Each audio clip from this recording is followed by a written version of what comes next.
দর্শক, জাতীয় সংসদ ভবনের এলডি হল প্রাঙ্গণে এই মুহূর্তে আছেন আমাদের বিশেষ প্রতিনিধি মিরাজ হোসেন গাজী। সরাসরি যুক্ত হচ্ছি তার সাথে। মিরাজ, বিএনপির বর্ধিত সভার সবশেষ খবর আমাদেরকে জানাবেন।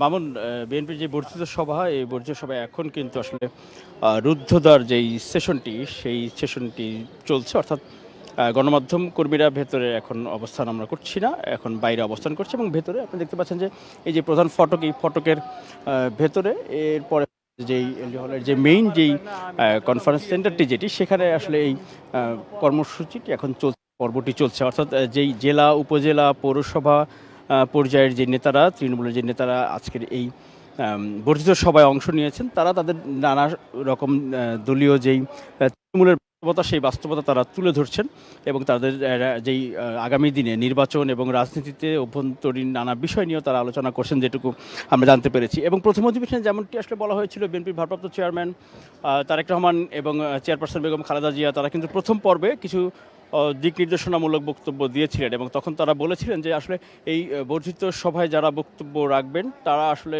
যতটা সম্ভব দলের, দেশের উন্নয়নের জন্য, দলের আগামী দিনের যে সম্ভাবনার কথাগুলো তারা যেন বলে। সামনে যেহেতু নির্বাচন, সেই নির্বাচনের দিকে লক্ষ্য রেখে যাতে তাদের বক্তব্যগুলো তুলে ধরেন। সেই ক্ষেত্রে ব্যক্তির চেয়ে দল, দলের চেয়ে দেশ বড়, এই ধারণাটি বা এই নীতিটি সামনে রেখে যেন তারা বক্তব্য দেন, সেই আহ্বানটি জানিয়েছিলেন দলের চেয়ারপারসন বেগম খালেদা জিয়া এবং ভারপ্রাপ্ত চেয়ারম্যান তারেক রহমান।